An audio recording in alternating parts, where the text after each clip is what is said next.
ቤት ችግር አለ የተባለው ትክክል ነው። የቤት ልማት ፖሊሲ በቅርቡ እንዳጸደቀን ይታወቃል። በሚቀጥሉት 5 ዓመታት 1.5 ሚሊዮን ቤት በመንግስት በግል በመንግስትና ግል አጋርነት መገንባት አለብን ብለን በጣም ሰፋፊ ስራዎች ጀምረናል። ፖሊሲው ጸድቋል። ሁለተኛ ተከታዩ ስራ ኢትዮጵያ ውስጥ የሞርጌጅ ስርዓት የለም።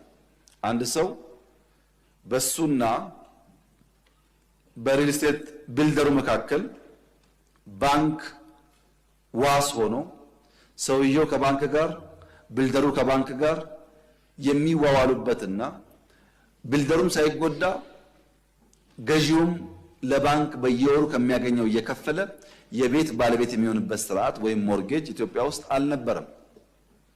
እሱን ለመፍጠር የባንክ ዝግጅት እያደረግን ነው። ፖሊሲ እያዘጋጀን ነው። ያ ጊዜው ሲደርስ ስንጨርስ የምናሳውቅ ይሆናል።